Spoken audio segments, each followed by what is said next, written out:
tendría por qué haber ido allí, sino haber sido desde el inicio juzgado en tribunales penales locales. ¿Cuándo se presentó la petición? El 14 de junio de 2004. El informe de admisibilidad es del 2006 y el informe de fondo desde 2008. Vean allí, solo en la comisión, la tardanza, ¿no?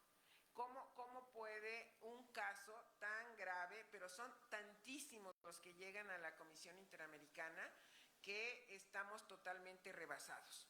Ahorita se está viendo de qué manera esto podría mejorar, pero la mala noticia es que mucho del dinero con el que funciona la comisión viene de USAID, es la institución que Trump acaba de decir que desaparece. Entonces no hay dinero ahorita en la comisión y se espera que todavía las cosas se empeoren.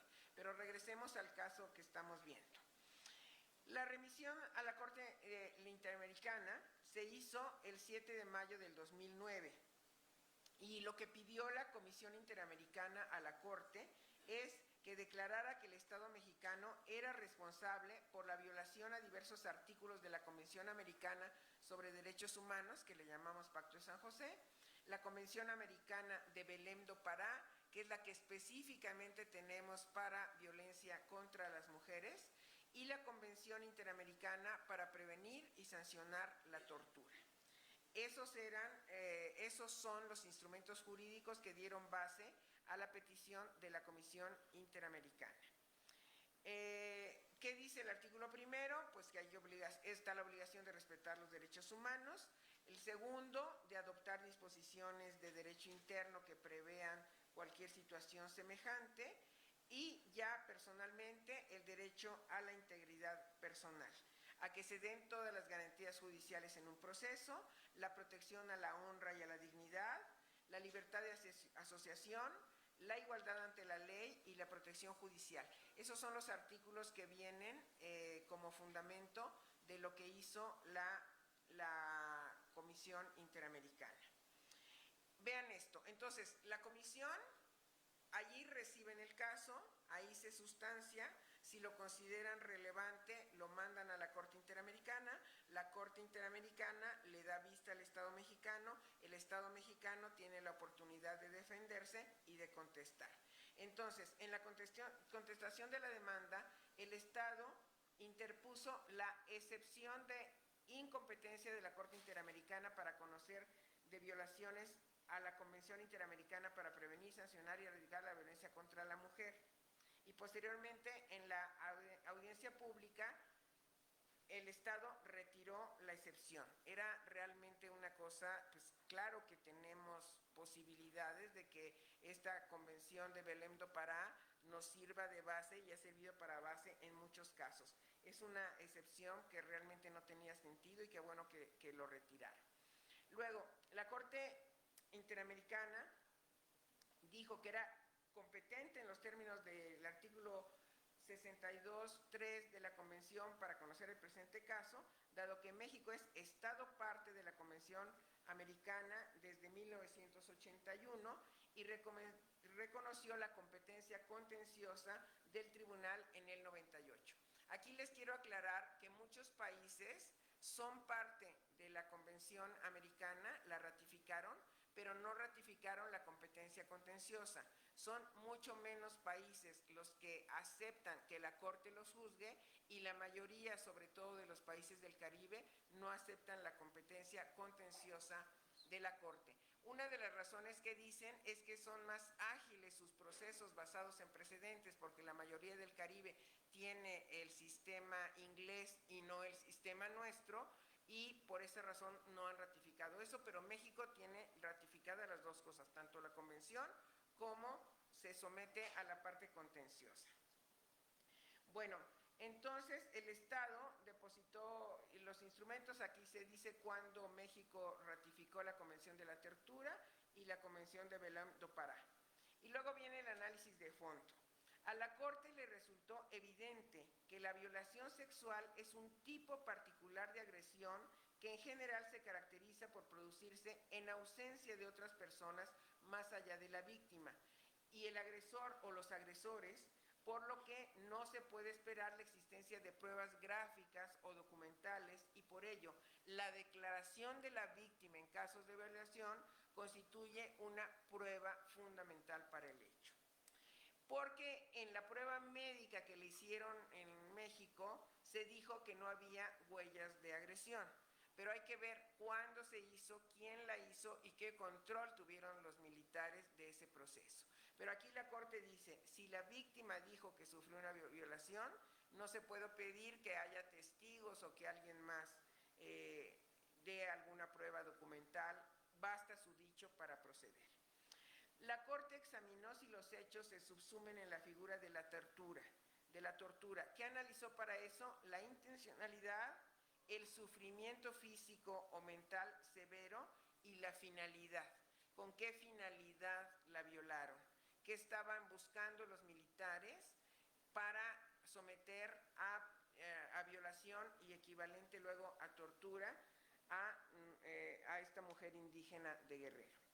Concluyó que la violencia contra la mujer no solo constituye una violación de los derechos humanos, sino una ofensa a la dignidad humana que trasciende todos los sectores de la sociedad y afecta negativamente sus propias bases. Particularmente, la violación sexual constituye una forma paradigmática de violencia contra las mujeres, cuyas consecuencias incluso trascienden a la persona de la víctima. En el caso de Inés Fernández Ortega, la violación sexual vulneró valores y aspectos esenciales de su vida privada y su integridad personal, constituyendo asimismo un acto de tortura. En cuanto a la injerencia en el domicilio familiar, la Corte consideró que el ingreso de efectivos militares en la casa de la señora Fernández Ortega sin autorización legal ni el consentimiento de sus habitantes constituyó una injerencia arbitraria y abusiva. Respecto de la intervención de la jurisdicción penal militar, la Corte dijo, y ya tiene jurisprudencia, que en un Estado democrático de derecho, la jurisdicción penal militar debe tener un alcance restrictivo y excepcional, y que solo debe juzgar a militares activos por la comisión de delitos o faltas que por su propia naturaleza atenten contra bienes jurídicos propios del orden militar y que frente a situaciones que vulneren derechos humanos de civiles bajo ninguna circunstancia puede operar la jurisdicción militar. Imagínense a esta mujer violada por militares que además se somete a un tribunal militar. Entonces, la Corte señaló que la intervención del fuero militar en la averiguación previa de la violación sexual contrarió los parámetros de excepcionalidad y restricción que lo caracterizan. El acto cometido por personal militar contra la señora Fernández Ortega afectó bienes jurídicos tutelados por el derecho penal interno y la Convención Americana, como la integridad personal y la dignidad de la víctima. Dado que la conducta es abiertamente contraria a los deberes de respeto y protección de los derechos humanos, está excluida la competencia de jurisdicción militar. Por lo tanto, concluyó que el Estado violó los derechos a las garantías judiciales y a la protección judicial. Luego, en cuanto a la debida diligencia en el procesamiento de la denuncia y la investigación de la violación sexual, el tribunal consideró probado que en la investigación de los hechos existieron fallas y omisiones. Solo pongo aquí algunas de ellas. La reticencia inicial a recibir la denuncia de la víctima. La falta de provisión de un intérprete para la denunciante. La falta de condiciones de cuidado y privacidad al recibir la denuncia. La no realización de diligencias de investigación inmediatas sobre la escena del crimen. La omisión de adoptar recaudos inmediatos, sobre todo elementos probatorios. La falta de atención médica especializada, tanto física como psicológica. La falta de protección sobre la prueba pericial, la cual fue destruida cuando se encontraba en poder del Estado. Y el retardo en la integración de la indagatoria. Vean esta conjunción de violaciones que en el caso de México a nivel local, ahí fue lo que el Estado no hizo. desde que quiso presentar la denuncia. Imagínense una mujer indígena que no habla o no entiende bien el español y que no haya tenido allí un intérprete. La Corte concluyó que las autoridades estatales no actuaron con la debida diligencia en la investigación. La sentencia es de agosto de 2010 y la Corte obviamente condenó a México, pero vamos a ver cómo fue la conclusión. ¿Por qué México es responsable? Por la violación de los derechos a la integridad personal, a la dignidad y a la vida privada en perjuicio de la señora Fernández Ortega, por la violación sexual sufrida y por determinadas afectaciones como consecuencia de los hechos del caso, por la violación del derecho a la integridad personal en perjuicio del señor Fortunato Prisciliano Sierra y de Noemí, Ana Luz, Colosio Nelly de Neftalí, todos ellos de apellido Prisciliano Fernández, por determinadas afectaciones sufridas como consecuencia de los hechos del caso. Entonces la familia también se ve afectada, no es solo ella en lo individual, y por eso la sentencia de la Corte también ve qué pasó sobre todo con los hijos. Por la violación del derecho a no ser objeto de injerencias arbitrarias o abusivas en el domicilio en perjuicio de la señora Fernández Ortega y su familia. Por la violación a los derechos a las garantías judiciales y a la protección judicial en perjuicio de Inés Fernández Ortega. La sentencia, ¿qué reparaciones trae?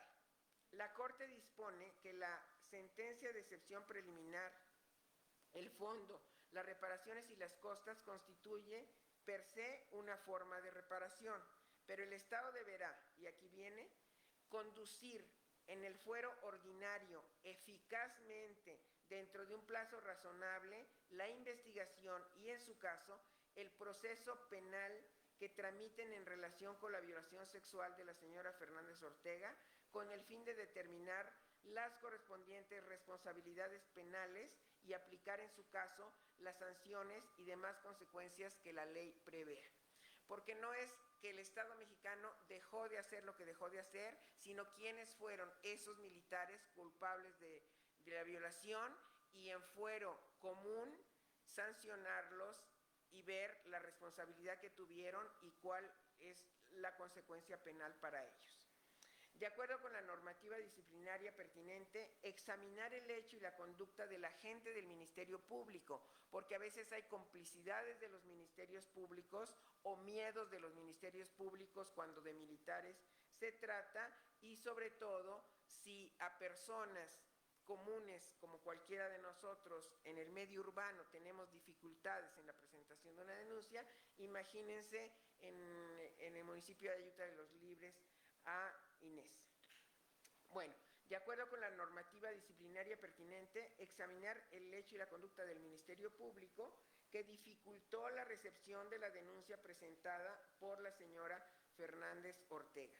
Normalmente los ministerios públicos piensan que no se van a sancionar sus omisiones, pero aquí está claro que lo que pide la Corte en la sentencia es que sí se sancione a ese ministerio público que no atendió debidamente a la señora Inés. El Estado deberá adoptar en un plazo razonable las reformas legislativas pertinentes para compatibilizar el artículo 57 del Código de Justicia Militar con los estándares internacionales en la materia. Adoptar las reformas pertinentes para permitir que las personas afectadas por la intervención del fuero militar cuenten con un recurso efectivo de impugnación de tal competencia. Y luego, realizar un acto público de reconocimiento de responsabilidad internacional en relación con los hechos. Este se llevó a cabo el 6 de marzo de 2012 y ahí está la foto de disculpa pública. En cuanto a las reparaciones, también el Estado deberá realizar determinadas publicaciones de la sentencia, brindar el tratamiento médico y psicológico que requieran las víctimas, Inés y sus familiares, continuar con el proceso de estandarización de un protocolo de actuación para el ámbito federal y del Estado de Guerrero respecto de la atención e investigación de violaciones sexuales, continuar con la implementación de programas y cursos permanentes de capacitación sobre investigación diligente en casos de violencia sexual contra las mujeres que incluyan una perspectiva de género y etnicidad, las cuales deberán impartirse a los funcionarios federales y del Estado de Guerrero. Ahora explico un poquito más qué son estas dos perspectivas. En cuanto a las reparaciones, el Estado deberá implementar en un plazo razonable un programa o curso permanente y obligatorio de capacitación y formación en derechos humanos dirigido a los miembros de las Fuerzas Armadas. Otorgar becas de estudios e instituciones públicas a los hijos de Inés. Facilitar los recursos necesarios para que la comunidad indígena Mefá de Barranca Tecuani establezca el centro comunitario que se constituya como un centro de la mujer en el que se desarrollen actividades educativas en derechos humanos y derechos de la mujer. Este centro se inauguró el 17 de septiembre de 2021. En cuanto a las reparaciones, también el Estado debe adoptar las medidas para que las niñas de la comunidad de Barranca Tecuani, que actualmente realizan estudios secundarios en la ciudad de Ayutla de los Libres, cuenten con facilidades de alojamiento y alimentación adecuadas, de manera que puedan continuar recibiendo educación en las instituciones a las que asisten. Sin perjuicio de lo anterior, esta medida puede ser cumplida por el Estado, optando por la instalación de una escuela secundaria en la comunidad mencionada. Asegurar que los servicios de atención a las mujeres víctimas de violencia sexual sean proporcionados por las instituciones estatales, entre otras, por el Ministerio Público de Ayutla de los Libres, a través de la provisión de los recursos materiales y personales, cuyas actividades deberán fortalecerse mediante acciones de capacitación. O sea que en Ayutla, más bien ella tuvo que ir a la cabecera municipal para hacer la denuncia y fue donde no la atendieron, y aquí lo que se dice es que debe haber un ministerio público en ese municipio. El Estado también deberá pagar las cantidades fijadas por concepto de indemnizaciones y por daños materiales e inmateriales y reintegra las costas y gastos que tuvo durante el juicio previo Inés. La Corte además va a supervisar el cumplimiento íntegro de la sentencia en ejercicio de sus atribuciones y sus deberes conforme a la Convención Americana, y dará por concluido el presente caso una vez que el Estado haya dado cumplimiento a lo dispuesto en la misma, dentro de un plazo de 1 año a partir de la notificación de la sentencia de excepción preliminar, fondo, reparaciones y costas. El Estado debe rendir al tribunal un informe sobre las medidas adoptadas. Este es, en síntesis, el caso, y lo que les quiero comentar que dejé a propósito al final es que se sigue cuestionando mucho por qué en algunos casos las cortes dicen que se debe juzgar con perspectiva de género y de etnicidad en este caso. Porque a veces se piensa que una mujer indígena se puede defender de la misma manera que una mujer del medio urbano, o que no existe diferencias en cuanto al acceso a la justicia de hombres y mujeres. Si ustedes revisan las cifras del propio INEGI, van a ver que todavía en México hay muchas más mujeres analfabetas que hombres y mucho más mujeres que no logran tener un avance en educación, sobre todo de nivel secundaria, y que unas todavía son monolingües, es decir, que no hablan el español.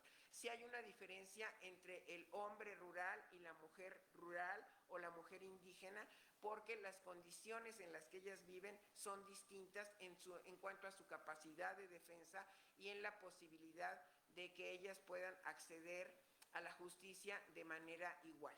Entonces, lo que piden las Cortes y lo que pide la Suprema Corte de Justicia de México es que siempre que tengas a una mujer como parte, sobre todo como víctima de un delito o como parte de un juicio, veas cuáles son esas desigualdades estructurales que marcan diferencias entre mujeres y hombres, y que hagas con esa perspectiva la compensación que se necesita en el caso concreto. Yo dejaría entonces la explicación hasta aquí. Espero que hayan surgido muchas dudas y comentarios para que podamos seguir abordando este caso en toda su profundidad. El Estado mexicano, yo creo que sí ha cumplido como se vio, pero lo que debemos ver es que esto no siga sucediendo, y como lo dijo nuestra directora, la militarización en el país pone muchas veces, sobre todo en lugares apartados de zonas rurales de México, en mayor riesgo, sobre todo a las mujeres. Entonces, no sé cómo tengas pensadas las preguntas. Gracias.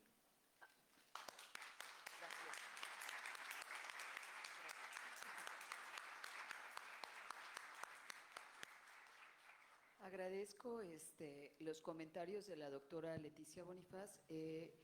Si le parece, hacemos, no sé si tengan algunas preguntas,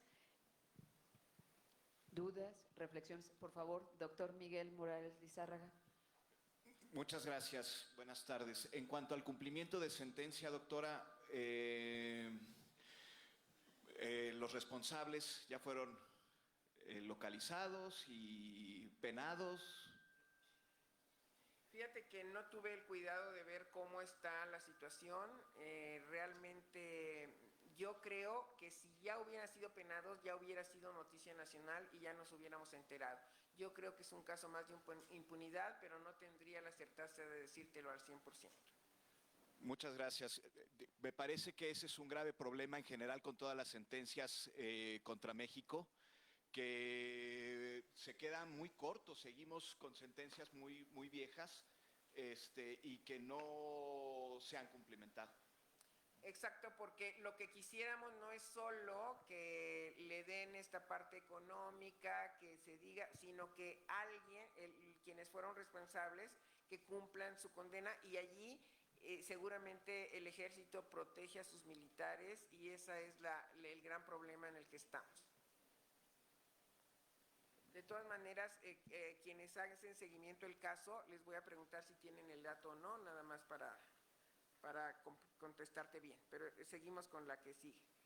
Por favor, la doctora María Teresa Lozano.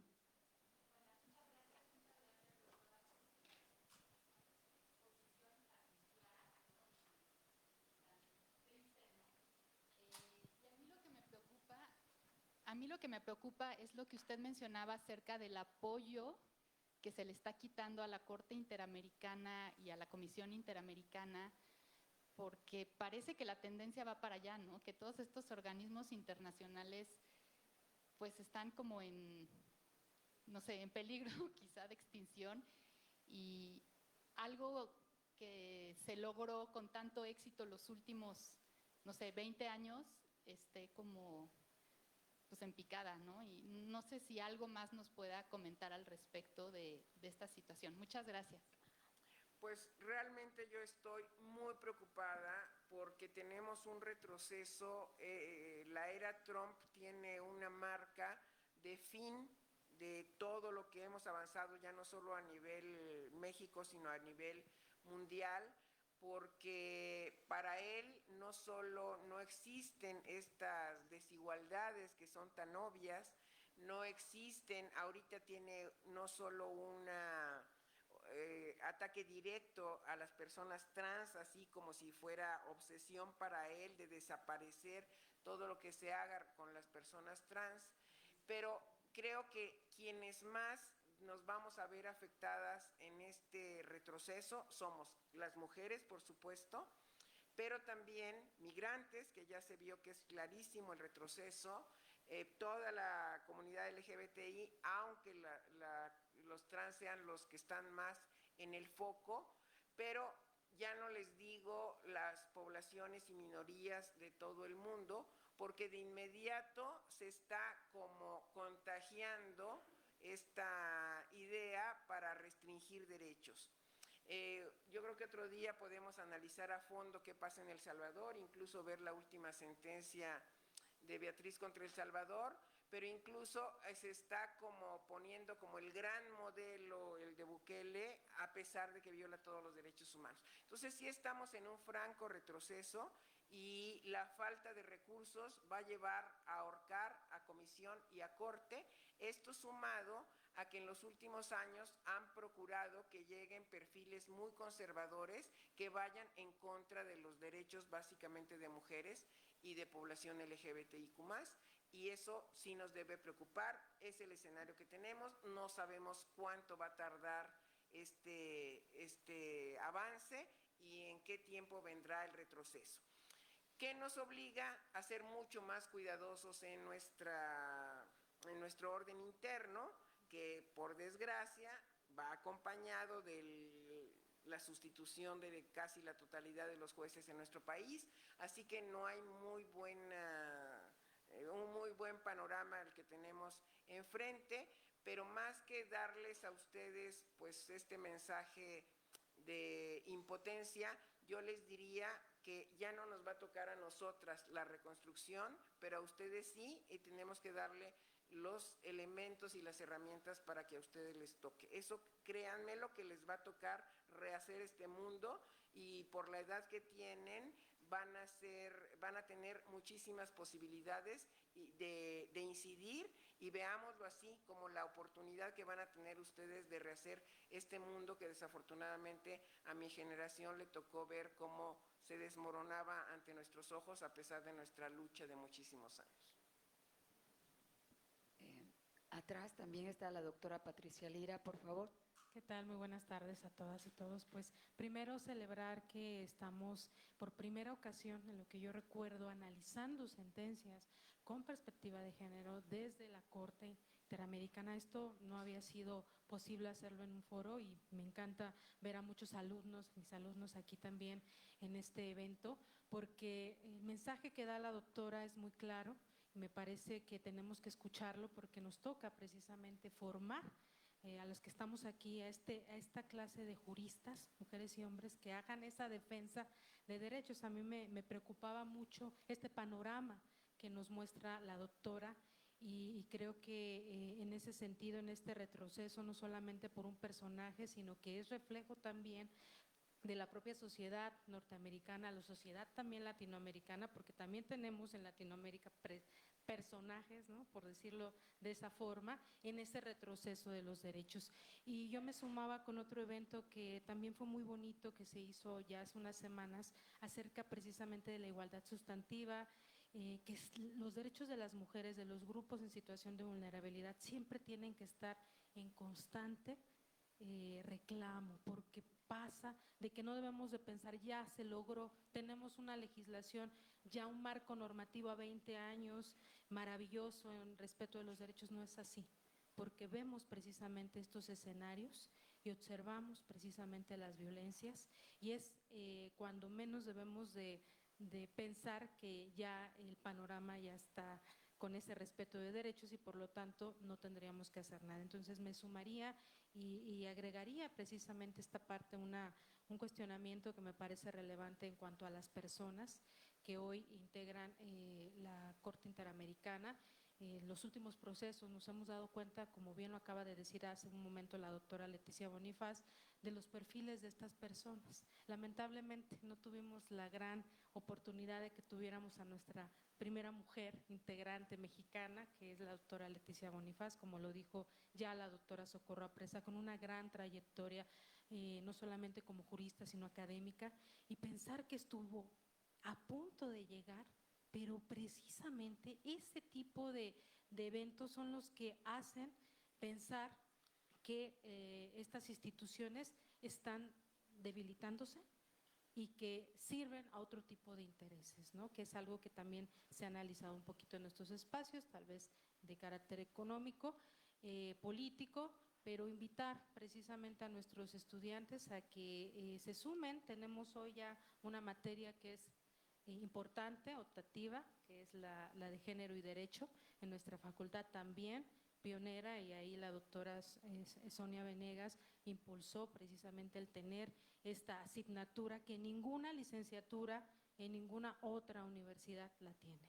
Entonces, celebro en ese contexto este evento, y que los estudiantes, no solamente esta, sino todas las sentencias en las que ha sido condenado el Estado mexicano en materia precisamente de perspectiva de género, en donde se vulneran los derechos de las mujeres, que se estén analizando para que veamos, que los estudiantes observen esos estándares, que observemos que podemos hacer la defensa y no esperar quizás a que el Estado mexicano sea culpable, sino que desde que iniciamos un proceso pidamos que se lleven a cabo ante primera instancia un juez que tenga que realizarlo, aunque el panorama, como bien dice la doctora, en el tema de los jueces, pues bueno, tendremos que retarlos a que los estudiantes sean todavía muchísimo mejores en sus argumentaciones y en sus defensas para que tengamos un mejor sistema de justicia. Eso me siento muy honrada por estar aquí y gracias por el uso de la voz. Muchísimas gracias. Ya me llegó la respuesta.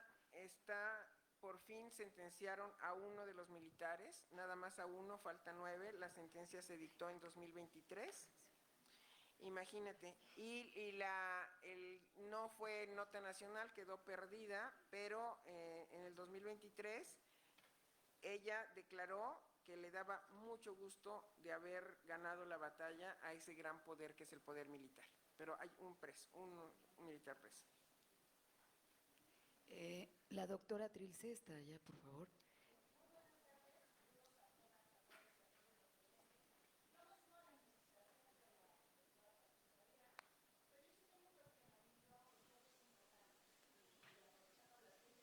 Sapiencia y conocimiento de la querida doctora Leticia Bonifaz, me atrevo a hacerlo. Si bien es cierto que México en el análisis de esta sentencia resultó internacionalmente responsable por la violación, y me voy a permitir leerlo para no caer en ningún error, por la violación de los derechos de integridad personal, dignidad, vida privada, garantías judiciales, protección judicial, así como el incumplimiento de garantizar sin discriminación el derecho a acceso a la justicia en perjuicio de Inés Fernández Ortega.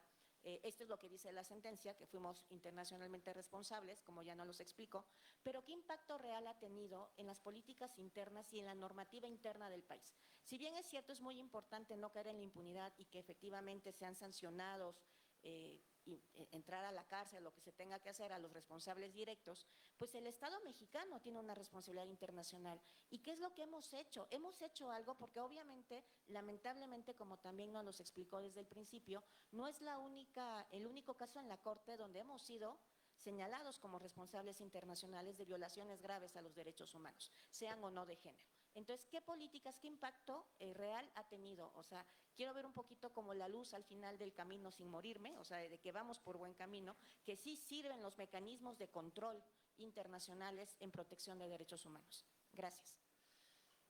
Gracias, Trilce. Pues mira, yo siento que México, les quiero comentar, va a rendir su informe de avances en temas de derechos de las mujeres en junio próximo en Ginebra ante el Comité CEDAW. Y seguramente, se los digo desde ahorita, el tema de la violencia, las desapariciones, los feminicidios nos va a seguir yendo muy mal. Y seguramente van a preguntar a México qué está haciendo, sobre todo con las mujeres rurales y las mujeres indígenas, porque basta pensar no solo en Guerrero, sino en Oaxaca, en Chiapas, nuestro estado, en algunas zonas de Puebla, de San Luis Potosí, en fin. Pero el tema es que, de verdad, aunque México haya cumplido, yo no veo una política pública vigorosa, fuerte, orientada para las grandes transformaciones que necesitamos, no solo en el ámbito de la justicia, sino en la parte preventiva, que en mucho también tiene que ver desde cómo educas a las niñas y a los niños, sobre todo en estos temas de violencia.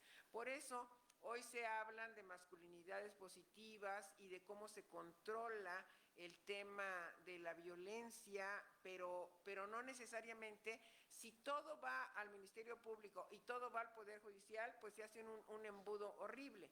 Lo que sí necesitaríamos ver y a ver qué presenta México en junio en Ginebra es qué política pública nueva, definitiva y contundente se va a hacer reconociendo que tenemos ese problema. En vez de, por ejemplo, yo he sido muy crítica de algo que se llamó la alerta de género en la Ley de Acceso de las Mujeres a una Vida Libre de Violencia, porque la alerta estaba pensada que cuando empezaba a subir la violencia en un lugar, tú hacías una alerta como para decir, aquí vamos a tener, ya tenemos un problema que está creciendo.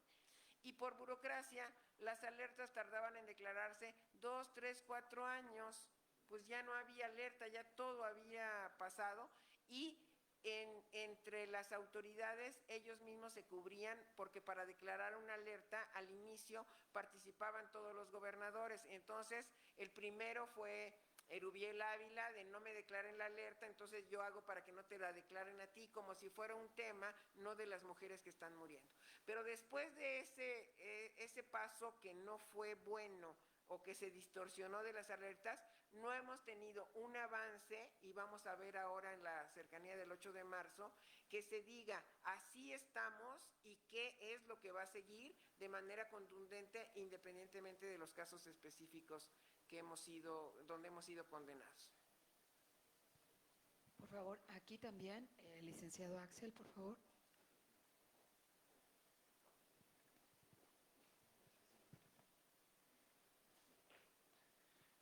Doctora, bueno, pues brevemente, yo solo quiero hacer una pregunta en torno a que tanto el panorama nacional como internacional pues parece desolador, porque como respuesta a la doctora Tricio Villa, pues efectivamente parece que el país no da pasos contundentes para, a partir de las sentencias que ha emitido la Corte Interamericana. Pero también creo, identifico un problema que el sistema interamericano, creo que la Corte carece de mecanismos para hacer que se cumplan efectivamente las sentencias que emite, porque incluso, ya lo decía usted, que parece que los perfiles de la Corte Interamericana van en retroceso, parece que estamos caminando hacia un sistema interamericano más conservador, pero el sistema a nivel nacional pues parece que vamos igual o peor.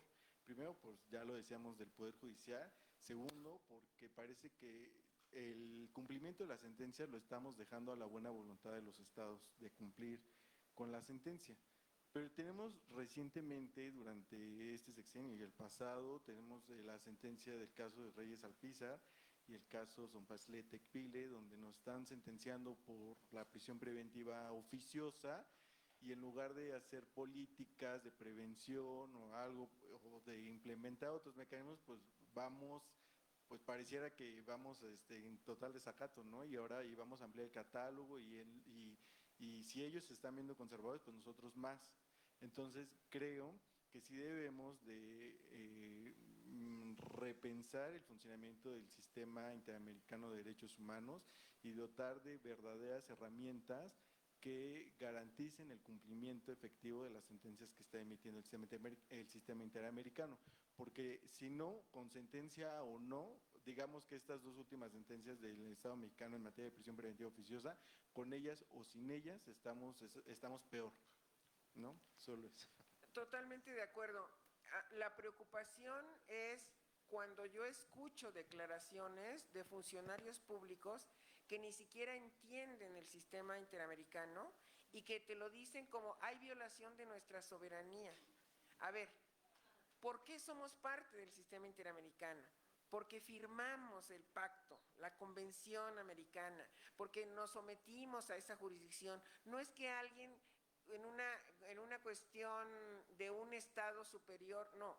Lo que hace Trump sí es un Estado superior, que no me gusta lo que está haciendo México y Canadá, y no me gusta lo que está haciendo Ucrania. No, eso es diferente a cuando te sometiste y a pesar de que te están diciendo que es inconvencional tu prisión preventiva oficiosa, tú dices que no solo no la vas a quitar, sino le sigues agregando cosas. Entonces, por eso es la preocupación y por eso les decía, ustedes van a ver la reconstrucción de todo y no estoy exagerando. Y por eso pienso que quienes enseñan hoy constitucional o internacional, que son de las materias clave de que se están rehaciendo, o algunos de materias como amparo y eso, se tiene, como les digo, que darles las herramientas a ustedes sabiendo que esto va a cambiar. No sabemos ni siquiera si la ONU va a sobrevivir. Y lo digo yo estando muy cerca de haber dejado un órgano de Naciones Unidas, porque cada vez más estados van a retirar sus contribuciones a Naciones Unidas, porque te dicen, si no puede parar una guerra, ¿para qué está? Sin considerar qué hace UNICEF y qué hace la FAO y qué hace, pero sencillamente se dice, si no puede parar una guerra, que esto se acabe. Pero históricamente, yo he revisado con mucho detalle cómo se acabó la Sociedad de Naciones cuando ya no funcionó y cómo fue sustituida por otra cosa. Les va a tocar a ustedes. Entonces yo no sé si es bueno o malo pensar que en dónde estamos para ustedes. Yo creo que es muy grave para los de la mesa para atrás, ¿no? Que decimos ya no lo vamos a ver, al menos yo no creo ver que esto venga de retroceso, el retroceso hacia donde deberíamos estar. Pero lo que teníamos sonaba tan lógico, tan, pues la dignidad humana como el centro de todas las cosas, y sin embargo todo se está cayendo. Y no es solo Trump, es una serie de líderes políticos que están atendiendo a una agenda. La noticia en Alemania es muy delicada, al menos la ultraderecha no tuvo los votos y dentro de la izquierda hubo una participación de mujeres muy importantes que van a tener muchos escaños en el Bundestag, pero lo grave, les digo, es que pareciera que hay contagio de lo malo. Nada más por decirles, ¿saben por qué Japón acaba de informarle a la CEDAW que va a dejar de aportar? Porque le molestó que alguna de mis compañeras en la CEDAW les cuestionara por qué los japoneses en su línea sucesoria del imperio no ponen mujeres sino solo hombres, y por qué la mujer japonesa sigue perdiendo el apellido porque al casarse pierde el apellido de soltera. Las dos cuestiones ahora las ponen de pretexto de ya no te doy dinero. No es eso, es toda esta ola de Trump de que se están envalentonando para decir si él no lo hace. Y con otro detalle, Naciones Unidas tiene muchos órganos de tratados y creo que Estados Unidos debe haber firmado 1 o 2. Por supuesto que no suscribe ninguno que tiene que ver con medio ambiente, con derechos de las mujeres. No los firman porque ellos están fuera de toda esa égida.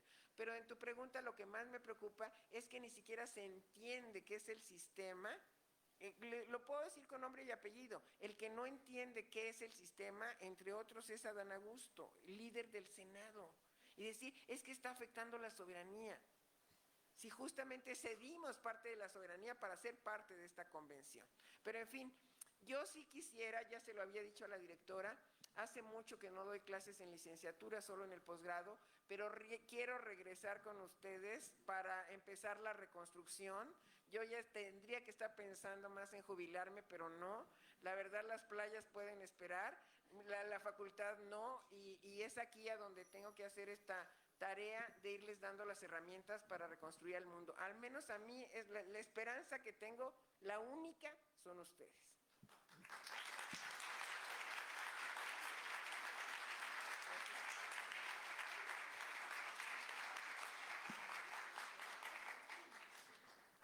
Hay otra pregunta allá, por favor. A la doctora Fanny Pineda, por favor. Yo nada más quiero hacer un comentario breve y creo que es importante porque hemos hablado ahorita aquí de que a los jóvenes les va a tocar reconstruir. Y entonces me queda el sentimiento de que ellos pueden pensar que nosotros somos los que hemos destruido lo existente. Es muy importante aclarar que las mujeres que están aquí, quienes han hablado ahorita, nuestra distinguidísima ponente, admirada ponente, nuestra directora, la doctora Presa, hemos sido realmente los que hemos ido construyendo a lo largo de 30, 40 años, o sea, desde nuestra juventud, como son ahora estos jóvenes, hemos ido construyendo todo este aparato que hoy está en peligro. La consolidación de los derechos humanos de la mujer tiene escasos 35 años de edad. Ha sido un trabajo arduo, difícil, de lucha constante, de mucho sacrificio. Ha sido a través de la academia, hemos ido creando una verdadera cultura sobre los derechos humanos y la equidad de género. No hemos sido los destructores. Hoy estamos preocupados y preocupadas precisamente por eso, porque todo esto que ha costado tanto esfuerzo está a punto de derribarse. Y son unos cuantos líderes, como ya lo ha expresado la doctora Bonifaz, que lamentablemente son los que deben tomar decisiones u opinar en representación de todos, quienes acaban por no comprender o se sienten en peligro de ser invadidos por la inteligencia, por la fuerza y por la valentía de las mujeres. O sea, no se vayan aquí con el sentimiento de que nosotras, esta generación o estas generaciones que estamos aquí representadas, somos los que hemos destruido. Hemos construido y ahora estamos tratando de sostenerlo. Ojalá y se pueda, y muchas gracias. Perdón.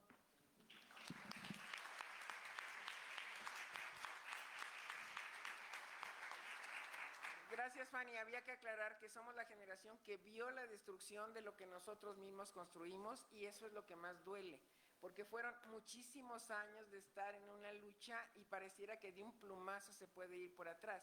A mí cada vez que me preguntaban de la reforma judicial, yo decía, pues es que ahí están mis alumnos, yo los conozco por nombre y apellido, esos jueces a los que ahorita los están dejando sin futuro, pues estuvieron en mi salón de clase, ¿no? Son gente que conozco.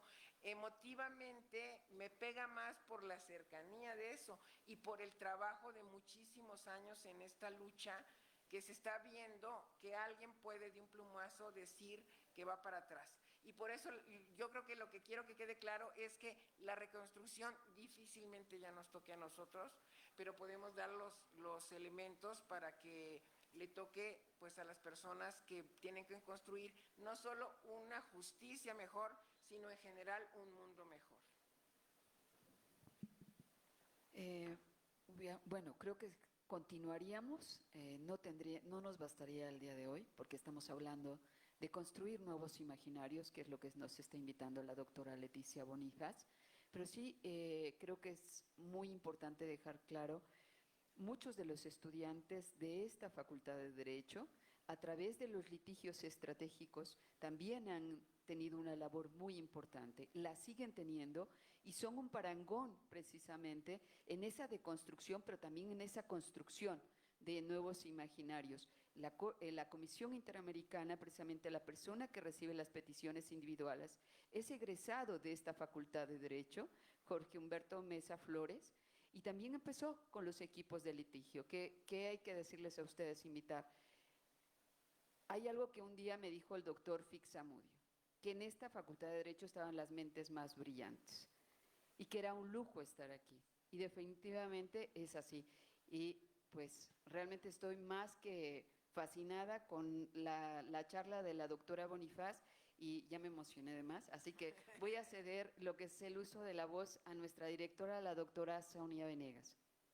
Nada más aclaro que Jorge Mesa fue mi alumno de Introducción al Derecho y que verlo crecer como ha crecido y tomar las decisiones que toma en la comisión, pues me llena, lo sigo frecuentando mucho, nos hablamos muy seguido, pero sí estuvo aquí en nuestra facultad.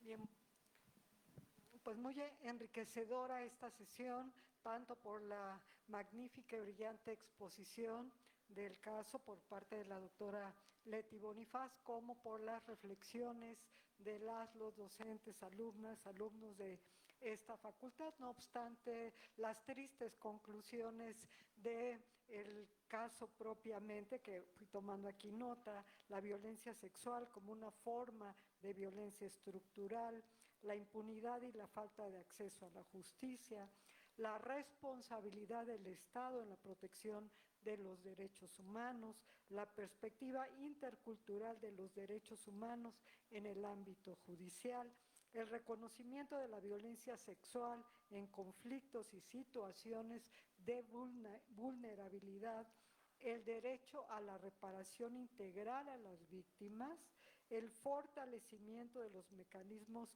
de protección de los derechos humanos en la región. Este caso pues nos ofrece todas estas lecciones sobre la necesidad de que los estados implementen políticas eficaces para proteger los derechos de las mujeres, en el caso que nos ocupa, especialmente pues esta se trata de mujeres indígenas y desde luego la obligación del Estado de garantizar el acceso a la justicia sin discriminación, todo dentro de un marco de respeto a la interculturalidad y a los derechos fundamentales. Y desde luego, lo más importante, nosotras, nosotros, nosotres, como operadores jurídicos, ustedes como futuros operadores jurídicos, no perder de vista de ningún lado, ni la materia a la que se vayan a dedicar,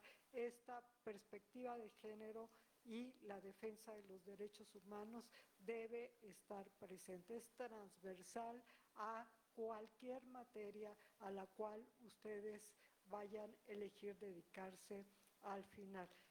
Me siento sumamente complacida, agradezco muchísimo a la doctora Leticia Bonifaz, a la doctora Presa en este seminario que, como bien lo mencionó la doctora Pati Lira, pues no lo habíamos tenido antes, es coordinación de la doctora Presa, un reconocimiento, pero sobre todo a ustedes por interesarse en estos temas. Que tengan una excelente tarde.